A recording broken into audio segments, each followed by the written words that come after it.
Good morning. Welcome to Unitarian Universalist Church West on this frosty, cold Sunday, first Sunday in December here in Brookfield, Wisconsin. It is good to be together on traditional territory inhabited at various times by the native peoples of the Ho-Chunk, Kickapoo, Potawatomi, Menominee, Peoria, Seven Council Fires, and Miami nations. We recognize the history of violence, cultural destruction, and displacement that continue to impact Native communities today. May we be humbly grateful for the privilege of living here. As an anti-racist faith community, we acknowledge our need to address the racism which continues to lead to the violent deaths and oppression of Jews, Black and Indigenous peoples, and other peoples of color. Anti-Semitism, racism, and colonialism continue to perpetuate inequalities, injustices, poverty, and exclusion in our society and our neighborhoods. And it is our work to dismantle these systems of oppression. As a welcoming congregation to gay, lesbian, transgender, bisexual, and queer plus peoples, we continue to address ongoing homophobia, violence, and unfair legislation targeting them. With this awareness close to our bones, we commit ourselves to the values of equity, racial justice, and right relations. My name is Kathy White, and I serve on UUCW's Board of Trustees. As I've engaged in difficult conversations with people on both sides of the election in the past few weeks, I have had opportunities to talk about our church's practice of inclusion, justice, and spirituality based on love. We mean what we say and work together to live our values here and in the wider community. This congregation expands beyond these walls, as each week there are 50 to 60 folks joining us virtually. From many places at different times, we are creating a community of companions who choose to walk life's path together. So wherever you are right now, whatever your age or color, whatever your gender identity, whatever your chosen beliefs, whoever you love, you are welcome here. I say again, it is so good to be together. And then here's a bit of housekeeping. This is a multi-generational community, and there are a variety of ways for all ages to participate. Our nursery is open, and after the time for all ages, those who wish are invited to go to their classes. And always, all ages are welcome here in the sanctuary. So there's a worship exploration table over there, and where there's some activities there for those who choose to stay here. If you're a newcomer here, I hope you picked up a flyer on the way in that tells you all about what to expect and how to connect. We'd love to have you fill out the welcome side of the blue paper you received when you entered, and hope to see you at the newcomers table in the foyer after the service. If you're online and want more information, please email us at visitor@uucw.org. There's a time for coffee, tea, and conversation for everyone following the service. We know that not every space or noise level suits everyone, so find a comfortable place to hang out, here in the community room, in the library, and then challenge yourself to talk to someone you've not met. Let's continue to build community together. And I want to highlight a couple things from the announcements that you have today. I know we can all read, but I'll just point out a couple of them. There's going to be a holiday giving tree set up by the RE classes near the east entrance. That will support our Split the Plate, which is Cage this month. And thank you to that RE group who set that up for us. December 6th, there's holiday decorating from 10 to 12 with music and holiday cookies. And then you can join Reverend Jill at noon for the Friday bag lunch and conversation. And that's the end of the announcements.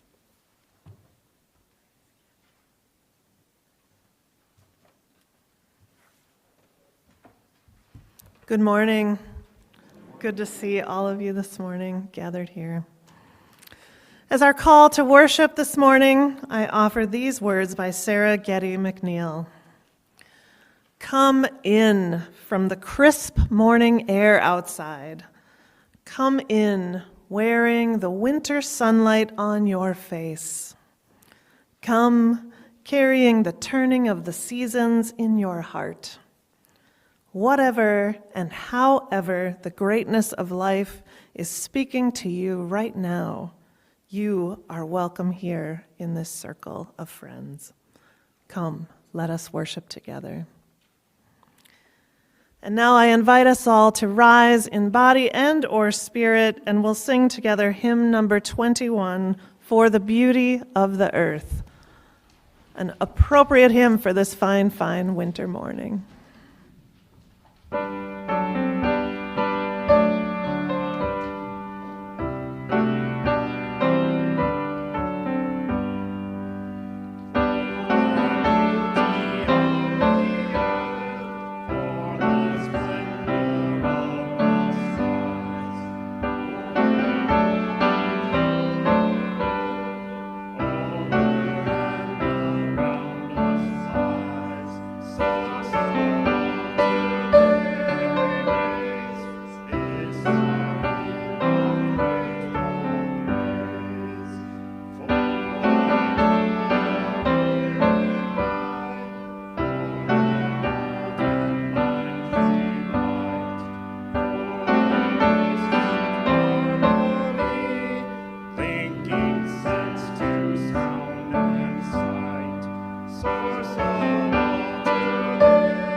of all today we raise. This our hymn of grateful praise.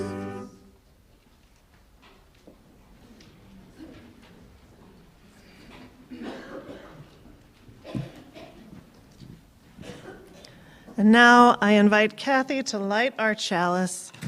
Oh, that's all right. Abundance. It's a reminder of the abundance of the earth. A little demonstration of it right here at our chalice table. I invite all to join with me in reading our words for lighting our chalice, which are printed in your order of service. May this flame, symbol of transformation since time began, fire our curiosity, strengthen our wills, and sustain our courage as we seek what is good within and around us. I love it. Spilling over with abundance are we here at UUCW this morning. We enter now a time for sharing of joys and sorrows and gratitudes that touch our individual lives. One way that we express through ritual the many ways we care for one another in this community. In a moment, you'll be invited to come to the mic to share aloud. If you have something you'd rather not share aloud, you can use the QR code on the order of service or the share side of the blue slip to put something in writing. And at any time during the week, you are welcome to use the link in the e-news to let us know what's on your heart. What you share is only for the ears of those gathered now. It will not be in the posted video of the service or shared in our e-news. So now, please come forward to the mic if you choose to, or raise your hand and an usher will bring you a mic. I will light a candle for you, and after each sharing, I invite all of us to respond with me, "We hold you in love." So now, please come.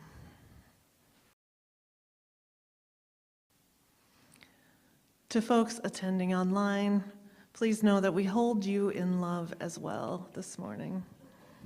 And now we place one last candle for those joys and concerns not mentioned here today, but held in our hearts.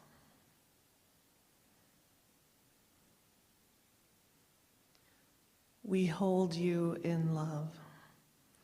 Now let's pause and breathe together and hold all that's been shared in our hearts.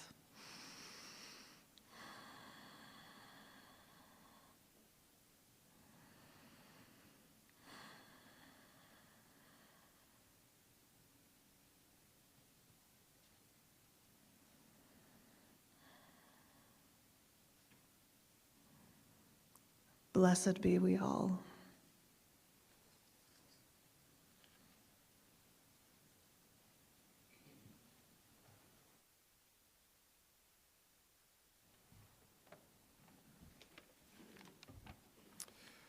Our first reading today is from We Were Made for These Times by Clarissa Pinkola Estes.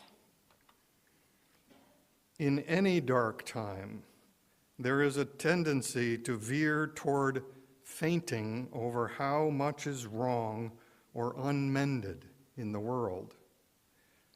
Do not focus on that. There is a tendency, too, to fall into being weakened by dwelling on what is outside our reach, but what cannot yet be. Do not focus there. That is spending the wind without raising the sails. Ours is not the task of fixing the entire world all at once, but of stretching out to mend the part of the world that is within our reach. Any small, calm thing that one soul can do to help another soul, to assist some portion of this poor, suffering world, will help immensely. It is not given to us to know which acts or by whom will cause the critical mass to tip toward and enduring good. What is needed for dramatic change is an accumulation of acts, adding to, adding more, continuing. We know that it does not take everyone on earth to bring justice and peace, but only a small, determined group who will not give up during the first, second, or 100th gale. Our second reading is by Adrienne Marie Brown from her book, Emergent Strategy. How we are at the small scale is how we are at the large scale. The patterns of the universe repeat at scale. There is a structural echo that suggests two things.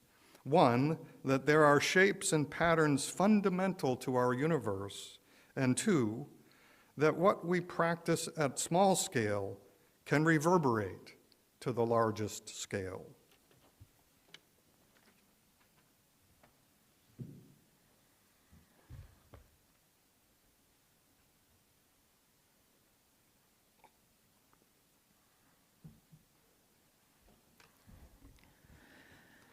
Have you ever seen a flock of starlings flying in a large group?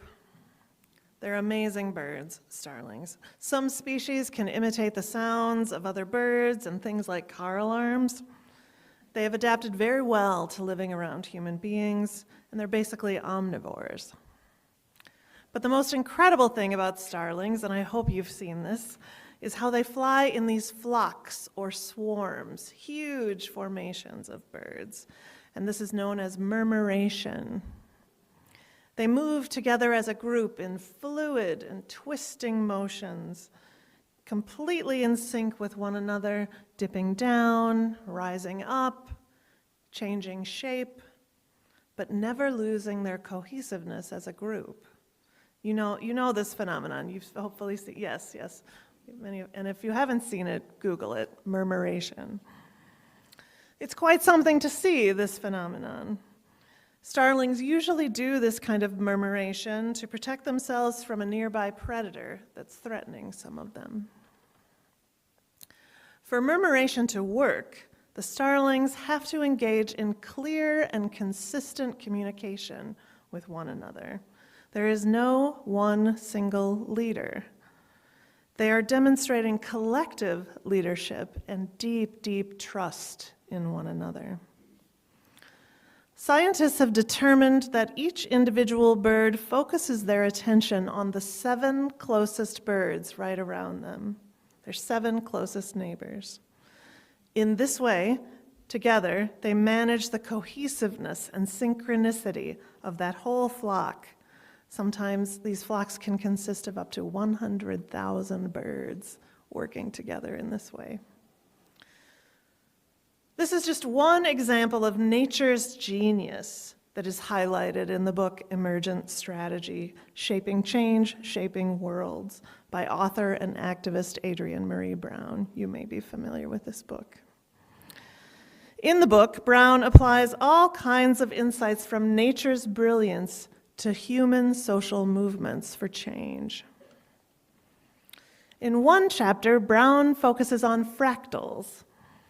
A fractal is a repeating pattern, as we heard in the reading. Brown's full definition of a fractal is this: fractals are infinitely complex patterns that are self-similar across different scales.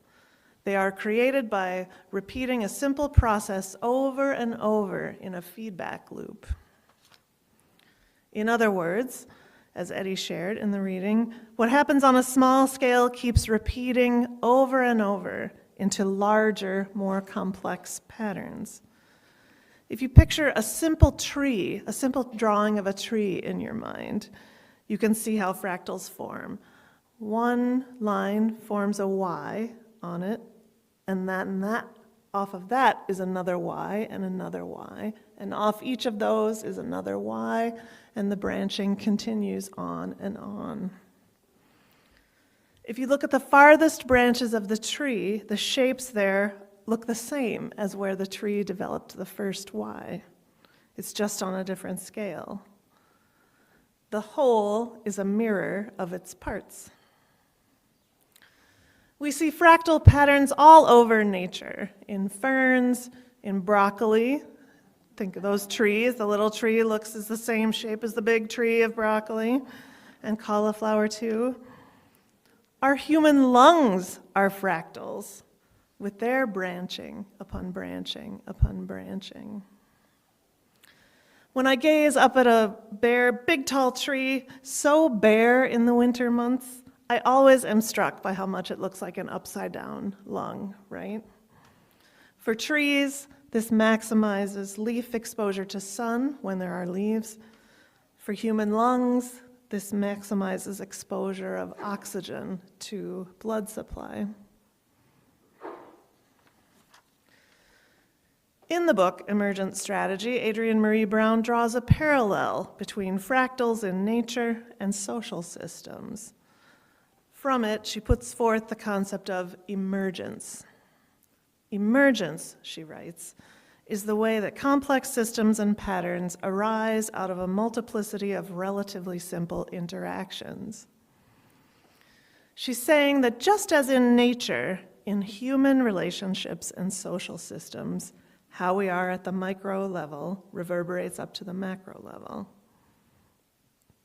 And when we seek the kind of systemic change that is so deeply needed in our hurting world, Brown recommends that we must be fractal.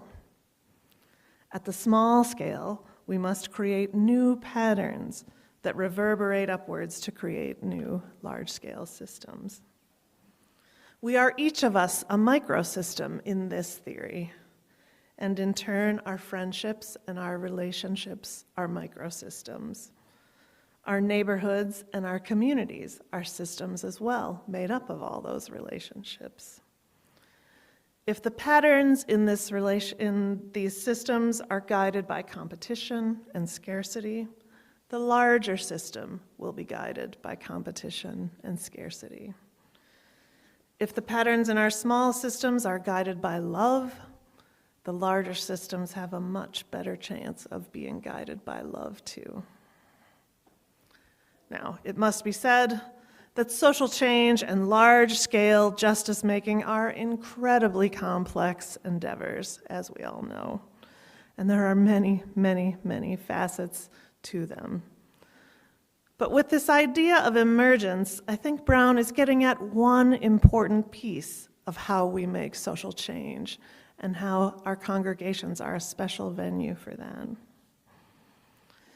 Emergence means that our own lives, our own small-scale systems and communities are a crucial and creative front on which we can create shifts, however small they might be, in the larger scale systems in which we're embedded. We can choose kindness over power, for example, sharing over hoarding, collaboration over hierarchy, trust over suspicion.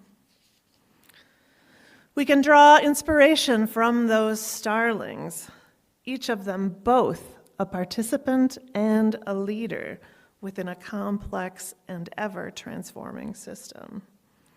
Each bird shares in the power of shaping the direction of the larger system, and does so by tending to what's happening in those 7 closest neighbors, what's right nearby. This pattern-changing responsiveness was brought home for me at the micro level when I was living in Minneapolis during 2020. First, there were the early days of the pandemic when so many of us were mandated to stay home, and some of us formed mutual aid networks with neighbors and others close by. I lived in a homeowners association at the time, and one neighbor there offered us all hand-sewn masks, and we continued to check in. No interaction like that had ever happened in the several years I had lived there. And then after the murder of George Floyd by a Minneapolis police officer and the subsequent uprising in the streets, blocks and neighborhoods again came together to take care of one another. My neighborhood was about 1 mile from the site of the murder and 2 miles from the center of the protests at that time. And as the uprising and the violent police response went on, as well as activity from right-wing folks driving around in trucks and intimidating neighbors in the streets and protesters as well, we had neighborhood meetings in the park to check in about what was going on. People spontaneously gathered at the park closest to them and talked about what was happening. We communicated about how to protect ourselves and one another via front yard chats on the block and through the neighborhood Facebook group. Those days expanded my vision of the ways that the world could be remade in these smaller scale patterns, based on close attention to human needs right nearby us, not based on a model of public safety with a distant, centralized threat of violence. It expanded our imagination and our sense of what was possible. How might we apply fractal models and emergent strategy in our UU faith tradition? We already do so in many, many ways. But one practice I want to lift up this morning is the practice of shared ministry, which more and more UU congregations, including ours here at UUCW, are embracing and are committed to. In contrast to highly hierarchical models seen in more traditional types of faith communities, in the shared ministry model, each of us in the congregation is a crucial part of living out the mission and the ministry of the congregation. We are partners in that work. This way of thinking about ministry comes to us in large part from Unitarian minister and theologian James Luther Adams. In 1947, Adams wrote about how liberal religion, and in this case, liberal religion means free-thinking and self-governing religion, was about the prophethood of all believers, he called it. Adams was making a case that liberal churches were absolutely essential for making progressive change in the world. This view was radical at the time. It essentially holds that we are all prophets standing between the world that is and the world that we desire, and calling for change and working to bring about that change to get us there in small and big ways.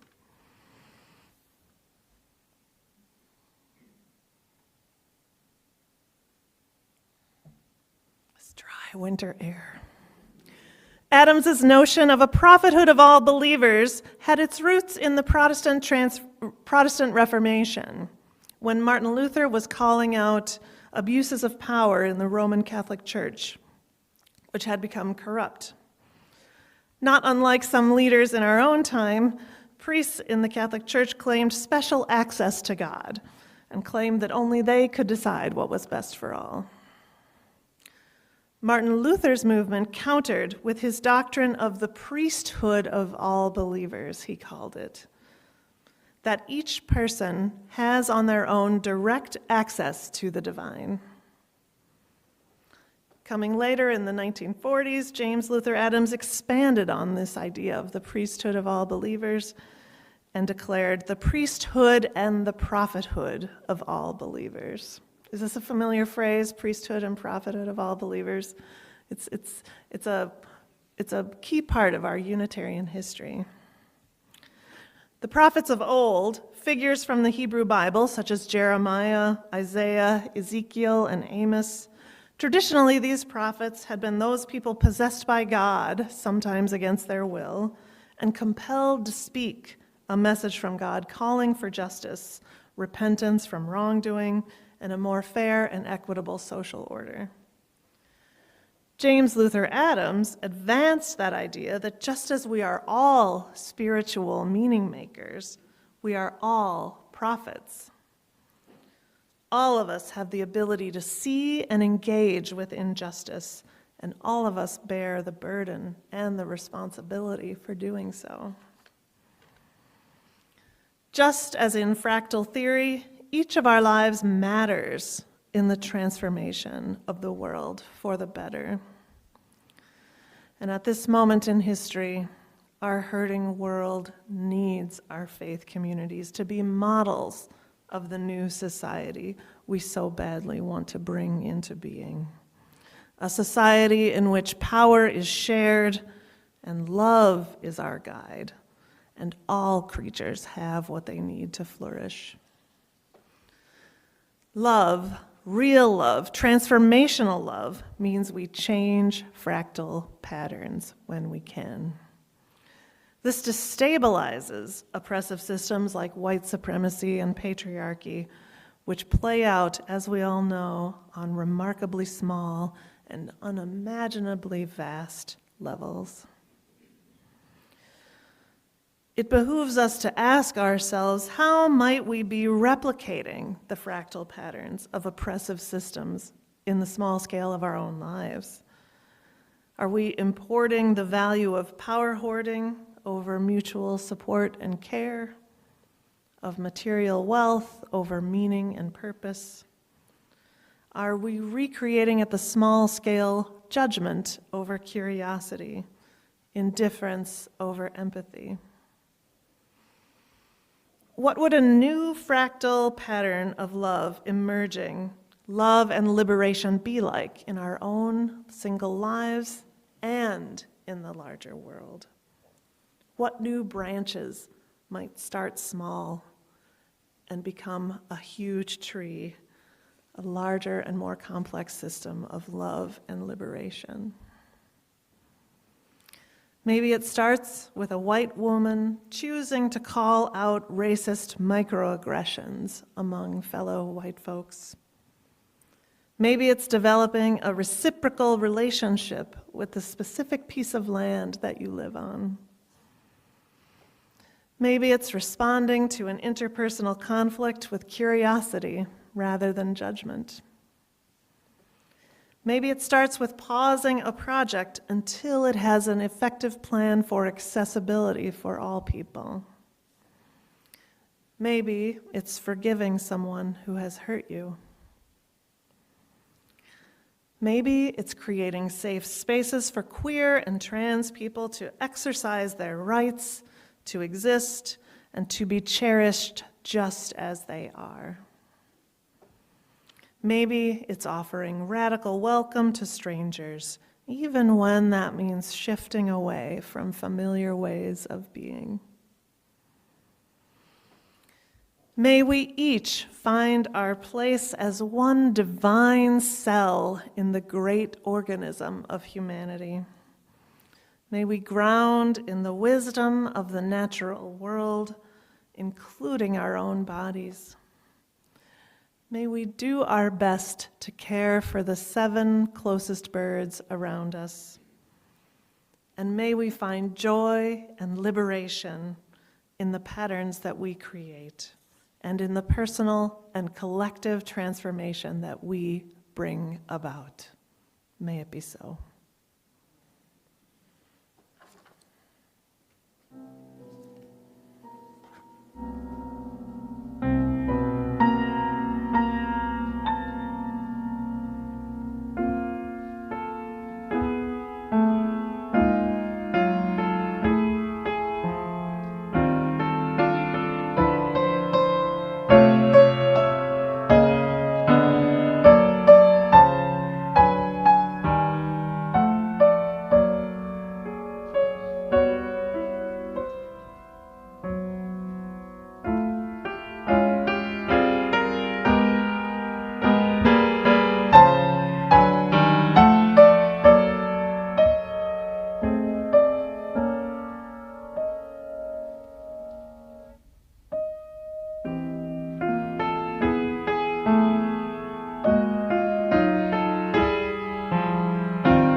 As we consider the many ways this morning that transformation takes place in ourselves and in the world, let us open our hearts to love and community as our guides.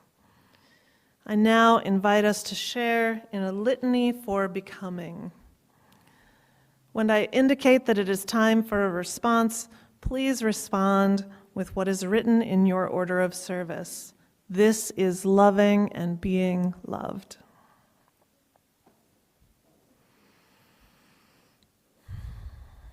To become is a lifelong process. Nothing is constant, not even the self. We evolve in the midst of narratives meant only for some and ways of being made narrow by fear and power.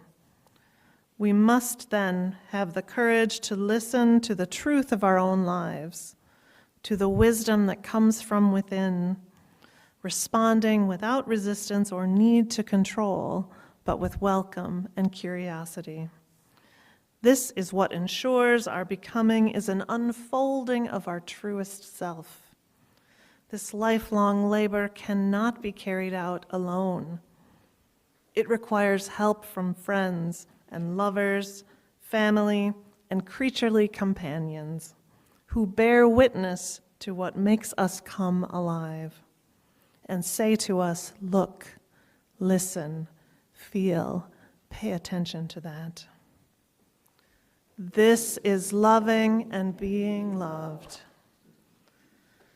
Telling the stories, sharing in the memories, giving thanks for the relationships, understandings, and experiences past that have shaped us to this day. This is loving and being loved. Celebrating new beginnings that excite us, holding risks together, leaning into unknowns with the promises of support and compassion. This is loving and being loved. Listening to the future calling uniquely to each of us in the midst of all of life's noise, helping one another find our place in the shared labor of collective life, supporting each other in what it is the world's ache is asking of us. This is loving and being loved. To say for the first time, this is who I am, this is the truth of my body, this is what I know about myself, this is my name, and this is where my path is leading me, and to have it heard, have it received, have it affirmed, and then to say it again and again as we change and as the world changes, and to have each proclamation greeted with an open-armed embrace. This is love and being loved. There is no me without you. We shape one another. The sacred that birthed us weaves our lives together so that we can only find ourselves through shared becoming. For my journey and all its winding ways, for yours, for all the saints who labored for what is, all the kin whose lives made ours possible, for all those yet to come, for whom living our truths today will mean breaking possibilities open for them tomorrow. This is loving and being loved. May it be so.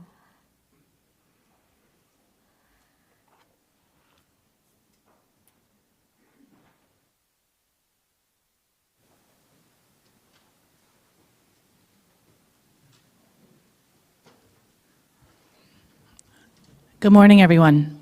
I'm Melissa Musanti. My pronouns are she and hers. And I have the distinct pleasure to introduce our Split the Plate partner this month.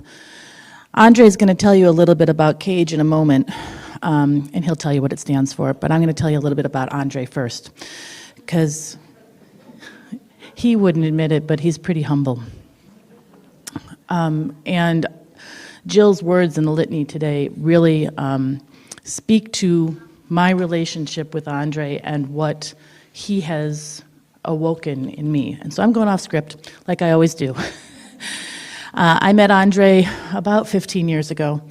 I was working for a nonprofit organization, and I was looking for a way to kind of work on our diversity issue, because like a lot of nonprofits in Milwaukee, we had a diversity issue. And a friend of mine introduced me to Andre, and he had car problems that day and didn't want to meet. And I said, you know what? I can help you. Let me help you ferry back and forth to your car, and let's have a conversation. Because something was telling me deep inside that I needed to meet this man.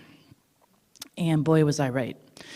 So we continued to work together, even though our nonprofits could not align. It was okay, it wasn't a good fit, but we were a good fit. See, Andre has listened to his heart. Andre saw a need in his community, didn't ask for anybody's permission, didn't wait for somebody else to do it. He said, I'm going to fix this. Andre comes from the 53206 zip code of our great city. And that zip code has some challenges. It has one of the highest incidences of gun violence in our great community and in the country. Yeah, it's bad. I am not a big believer in angels, right? But Andre is proof that angels walk among us. Also, he and I both come from a theater background, so he's pretty humble about this, but one day I went down to his community garden, and he was a little shaken. See, the day before, there had been an incident of gun violence on his block. And not only did he witness it, but he stepped in the middle of it, stopped it, and started a dialogue. He did this without getting hit by any bullets, and there were bullets flying. To me, there's no greater evidence of God's work than him. We need 1,000 of them. We need 1,000 Andres. And we can all be those 1,000 Andres if we just start having conversations. So Andre's first garden project was the We Got This Garden. He then retired. That didn't stick, and thank goodness. Because he then started CAGE, Community Agricultural Growing Experiences. And he's going to tell you a little bit more about that. But first, I want Petra to tell you a little bit about why she nominated him for RE's, or YRUU's, Split the Plate Partner for December. So Petra, go ahead. My mom introduced me to Andre when I was really little. I remember being confused as to why we were bringing all of these new toys to an adult. But after I realized what they were actually for, Andre became one of my first true role models.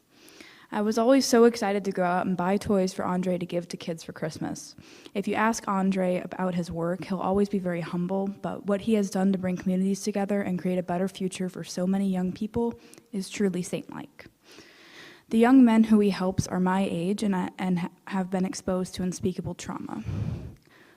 They all, or almost all, know someone who's been impacted by gun violence. I'm fortunate. I've had every opportunity afforded to me. I've been told I can be anything, and I can do anything I set my mind to, yet growing up is hard. These young men haven't heard that. In fact, society gives them so much of a different message. And if it wasn't for Andre, those messages just might stick. But no, Andre doesn't accept that. Andre teaches these boys to become men. He sets high expectations for them, and they meet them. He helps them set goals, and they now see they can be anything they set their minds to. Through CAGE, Community Agricultural Growing Experiences, the young men grow themselves while growing food for the community. They feed their souls while feeding others. Ladies and gentlemen, it is my pleasure to introduce Andre Lee Ellis.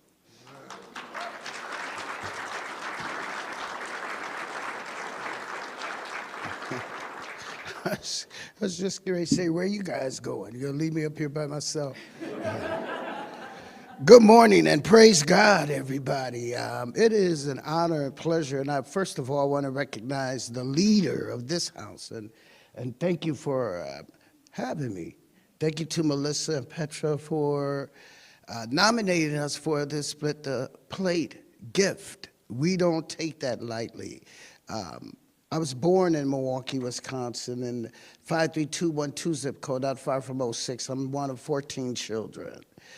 There are 11 of us still living, and my mom, who gave birth to 14 children, is going to be 93 years old, April 15th, and if I called her right now, she would pick up the phone and say, "Hey, Andre, what you doing?" And I would say, "I'm standing in church collecting the Split the Plate donation from the Unitarian Universalist West Church in Brookfield here in Milwaukee, Wisconsin." She would say, "Oh, you in Brookfield?" I know my mom, and I would say, "Yes, Mom, I'm in Brookfield." And she probably would say, "Well, praise God, that's nice of them to help you." I'm saying that to say to you that God is really good, and he's a keeper, and that you can live to grow and be very much older. And I don't want to say old, because old sounds like you're leaving, but much older. But Cage Community Agricultural Growing Experience is located at 1313 West Reservoir Avenue, right next to Firehouse 5 in the heart of the city of Milwaukee. We just completed our third year. We started our fourth year June 1st, and how exciting it is. Prior to that, I was at We Got This on 9th and Ring, which got national attention, and I know it worked because now the neighbors operate We Got This, and when I tell you that they have taken over to do a mighty fine job, and you would be very surprised at how diverse that representation is over there. We Got This turned that neighborhood into a very diverse neighborhood. There's black, white, Hispanic, there's Asian, all kind of people living over there that work and take care of that garden. Now, the money that you're going to give today is going to go help pay young black boys who come and work at the garden. They have to be there on Saturday mornings between 8 and 12. If they're not on time, I send them back home, because being on time is the number one thing. And I do that because oftentimes single mothers who are raising these young men, because you don't have a lot of fathers in their lives. I'll tell you, it's probably about 88% single mothers raising little black boys in the city of Milwaukee, and many of them don't know their dad. That's why I'm not the birth dad, I'm the earth dad. And many of them call me Pops, and I think Melissa will tell you that. Not only do I deal with them while they're in jail, with jobs, with homelessness, things like that, my house is a revolving sort of rescue mission. It's always somebody there reviving themselves, and I'm happy to do it, especially for the young people, because they take care of this old man. They make sure in winter days when the snow hits, I hear snow shovels outside, shovels. I hear snow shovels outside my window, shoveling the snow before I can even get up, and it's the young man saying, "Mr. Andre, we know you have a heart condition, 4 heart attacks later. Here I stand, diabetes, high blood pressure, I got it. It don't have me." And I can tell you that gardening made the difference. So for these young men, what changes their lives, and I'll make this quicker. It sounds like I'm gonna be here a long time, but I'll make it quicker. For these young men, what changes their lives is the minute that they put the seed in the ground. This is my experiment with them. Put the seed in the ground, water it. Don't step on it, take care of it. Make sure that the bugs and the different things that don't get in there. Take this marigold plant and put it right next to it, and it might help the squirrels and the raccoons from coming to mess with it. And then all of a sudden they see a green bud come. And they say, "Something growing, Mr. Andre." I say, "Pretty much like a baby, right?" Yeah. So they take care of it. Then finally, there's a cucumber. And they say, "Wow, that's the size of a pickle." I say, "Well, that's what a cucumber is before it becomes a pickle." And then they say, "Can I eat this right out the ground?" I say, "Hey, if you were stuck somewhere and didn't have nowhere to go and nowhere to eat, and you saw that cucumber, what would you do?" They say, "I eat it." I say, "Go ahead." And then when they eat it, the first thing they want is everybody they know to have this feeling. That's pretty much like finding Jesus Christ in your life, like finding God. You find God in your life, and it feels so good that you want everybody to know about it. So I contribute finding a cucumber, vegetables, and fresh fruit out of the ground with finding God. When they have their hands in the soil and they look up at the sun, they have a moment to see God. If they keep their hands in the soil, they can keep them off the trigger of a gun. So I'll say this to you. We are located at 1313 West Reservoir. The best evidence is when you come down. Every single person in this room is welcome to come to Cage. Don't come because you feel sorry for anybody. Don't come because you have more than anybody. Don't come for any other reason other than because God told you to love people, because when you come, you're going to get a lot of love from a lot of different people, especially those young black boys that once used to shoot guns. They're going to greet you. They're not going to let you carry anything. They're going to feed you. They're going to make sure that you have some fresh food in your bag when you go. And do not dare say to them, no, we're going to save that for you all that need it. Everybody needs good food. And when it's free, we're all in the same category. All of the food that we grow is free for anybody that comes. We just had a woman donate a piece of land to us on Humboldt and Center Street, where we're going to be building a new complex of like 49 condos, and there was an acre of land just sitting there. And someone came to me, listen to this, and said, Mr. Andre, how would you like to do a garden over here on that piece of land? It's going to cost about $250,000, and I'm going to purchase it for you. And that's what happened. And that's what we're working on now. And at Cage, we're building a high-yield hoop house and an outdoor stage and kitchen. We have a healing house. The healing house is inside the labyrinth so that people that have challenges mentally or depression can walk that labyrinth. They can go to the healing house, and when they touch the doorknob, there's a squirt of water that hits them that I call the awakening. It takes their trouble, it takes their mind off of the trouble. The door opens, and they can walk into the light. And when they walk into the light, they're going to find God in that room. And it's going to be a beautiful room inside a little bitty house, inside a garden that's going to help you get rid of your troubles and your problems and show others how to do it. So I thank you all today for this moment. It's a good day to be alive. It's an even better day to be at the Unitarian Universalist West Church in Brookfield, Mama.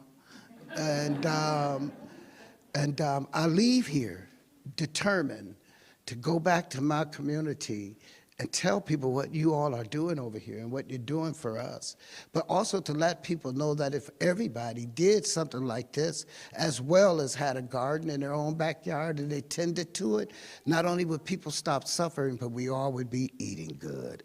So thank you for letting us plant food that we can eat good. Melissa, will you plan a trip for the church to the garden, and maybe we can have a salad festival or something?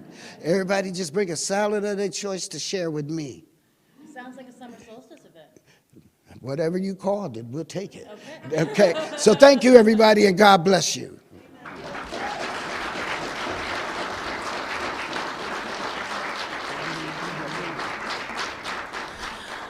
All right, so for those of you who might not know, every month we choose a recipient for our Split the Plate.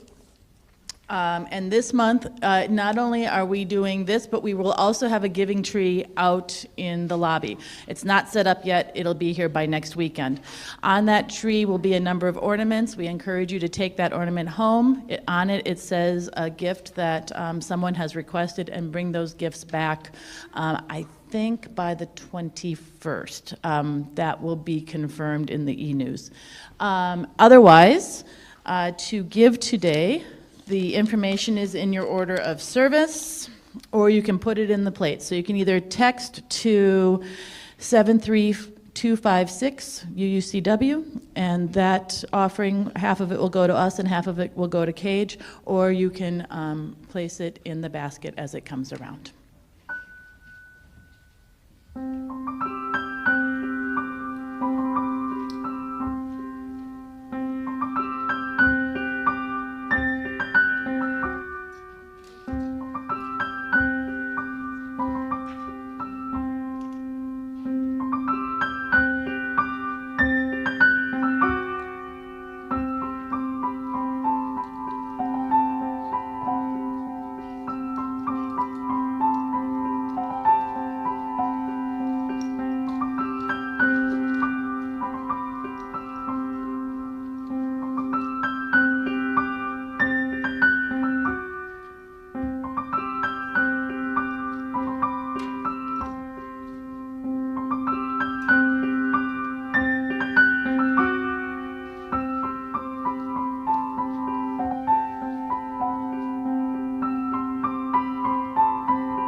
Now let us speak our words for dedicating our offering. They are printed in your order of service. To the work of this community, which is to ground ourselves in love and joy, and to act for inclusion and justice, we dedicate ourselves and these our offerings. Now let us rise in body and or spirit, and we'll sing together hymn number 108, My Life Flows On in Endless Song.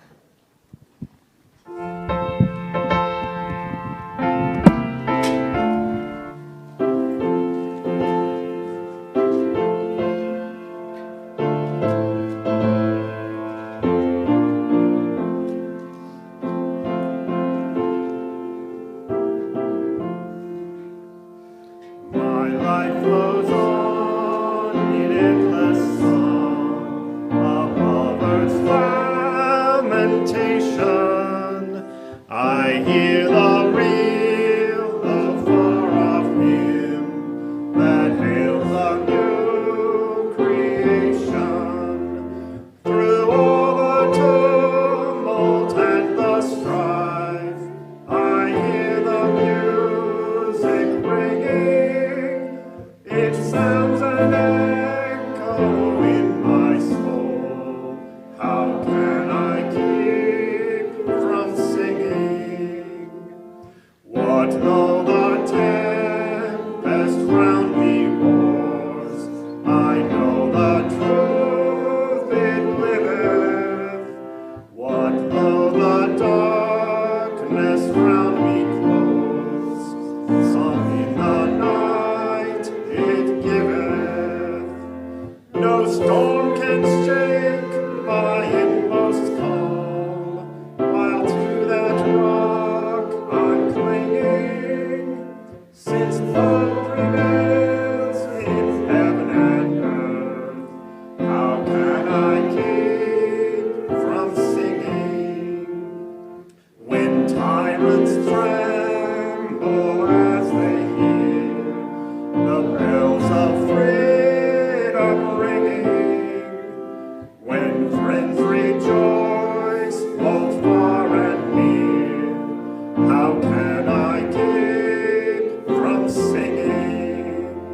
To prison cell and dungeon vile, our thoughts to them are winging. When friends by shame are undefiled, how can I keep from singing? I now invite Kathy to extinguish our chalice, and I offer these closing words. Friends, may we carry both the strength and softness as we move through life's many changes and challenges. May we be facilitators of transformation in ourselves and the world around us that is guided by love. May we share our journeys and bear loving witness to one another. And may we know ourselves to be held by a love that will not let us go. Blessed be, and amen.